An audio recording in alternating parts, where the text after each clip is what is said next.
And as expected, merong pabaon ng TNT para sa Hinebra ngayong game number 5. Of course, para sa teams, elite teams, great teams. Of course, mahirap talunin kung hindi nga natalo ng TNT Hinebra ng tatlong magkakasunod na games. Of course, hindi rin ganun kadali para sa Hinebra na talunin yung TNT ng tatlong magkakasunod na games.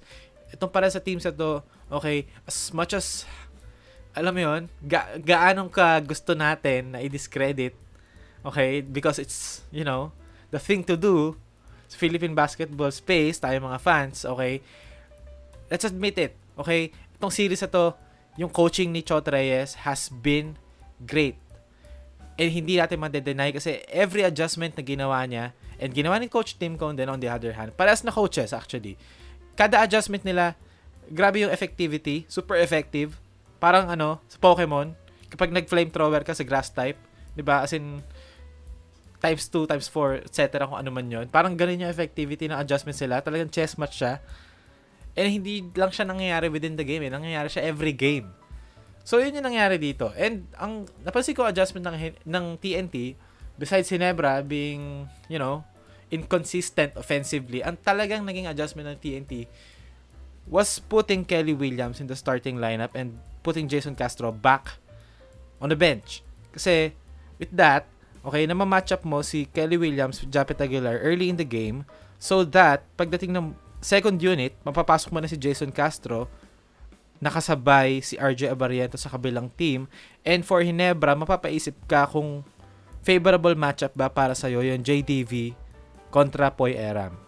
And again, malaking factor for Hinebra nung game number 3 and 4 was JDV and Elite Tenorio kasi nakapag-execute sila ng triangle which, you know, fuel their offense. Na fuel si Justin Brownlee and the other players kasi they've established their scoring early in the game. Pero ngayong first quarter na to, kay Kelly Williams, Reynan Batak, and the other guys, okay, TNT played great defense, executed well on offense. So ngayon, sobrang disrupted na ng offense ng Hinebra because of TNT's defense and nasamahan pa ng alat.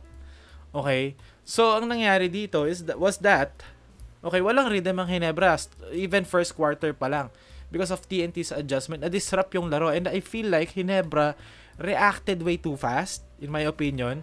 Okay, parang nung nakita nila adjustment ng TNT, nag-react kagad sila instead of just playing their game.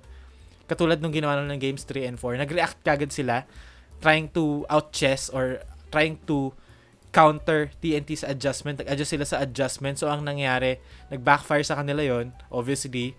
And ngayon, actually, hindi pa nga tapos yung laro, nagre-record na ako. Last 2 minutes na lang. Ito si Henry Galinato, nag-drop step kick out kay Pink Ximeniano.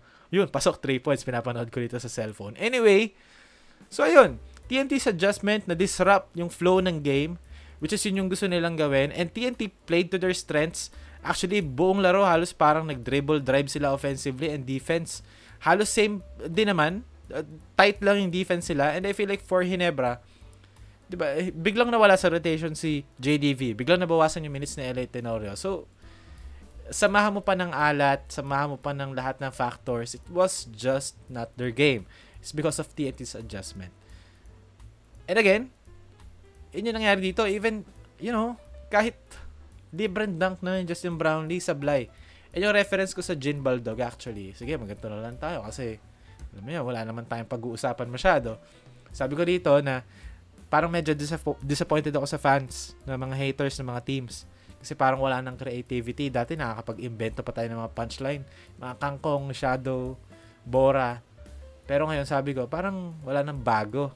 Mga bagong pang-asar. Ulit-ulit na lang, nare-recycle na lang. So, isip ko dito, Jin Baldog. Which funnily enough, nangyari ngayong game 6. Okay, 27% from the field. Okay, kalahati dyan, hindi naman kalahati. Most of it, because of the TNT's defense, and yung kalahati doon, or yung natira, okay, open shots na hindi talaga ma-shoot, either kapos, kung makakalog, in rhythm shots, may flare screen po, or Ronje Abarientos, Baldog, kick out to Brownlee, bad defense from TNT pa nga yun eh, dalawa yung sumabay, tapos kick out to Scotty yun, na wide open 3, sablay pa din.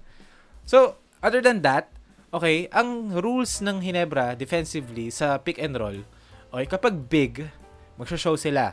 Kapag small naman, yung magi-screen kay Castro, magsistay attached sila doon sa screener, mag-go over sila sa screen, giving Jason Castro the drive and the ability, or the chance rather, to drive to the basket, penetrate to the basket. So, dito makikita natin, Jason Castro, okay, 2-man game with Kelly Williams, okay, since big yung nag-screen, magsha-show dito si Ralph Koo, okay, Nards Pinto will go over. So, ngayon, pag nag-short roll si Kelly Williams, the defense, okay, ng Ginebra, since tatlong TNT players na to versus 2, okay, medyo may pagka-zone, pero ang tawag dito, itatag mo yung roller. So, supposedly, dapat si Justin Brownlee yung magtatag dito kay Kelly Williams, and si Stephen Holt, split niya yung gap. Pero nagkaroon ng miscommunication, defensive breakdown. Nagtag si Holt sa nail, which is 1 pass away to a shooter like Roger Pogoy. So, dalawa sila ngayon pumasok dito sa loob kay Kelly Williams, wide open si Roger Pogoy. For 3, nabasa ni Jason Castro yung sitwasyon. And that's Jason Castro for you, di ba? Off the bench siya, okay, nakita niya na yung laro, na nakaupo siya sa gilid noong umpisa, nabasa niya na yung defense ng Ginebra, pagpasok niya, okay, i-apply niya na, application na agad ng kanyang nakita nang galing sa bench.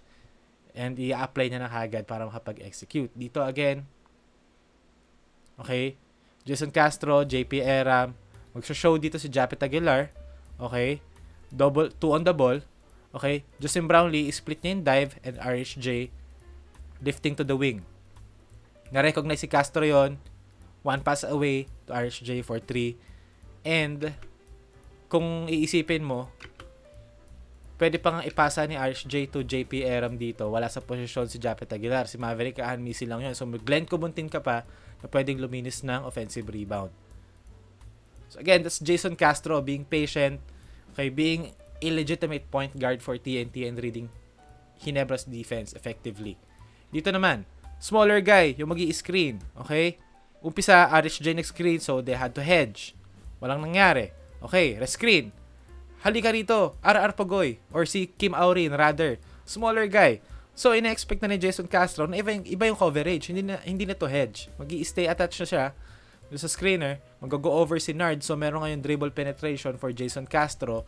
And, iwan na iwan si Justin Brownlee mag-isa against a driving Jason Castro downhill and a Kelly Williams na nasa corner, nakakat papunta sa baseline.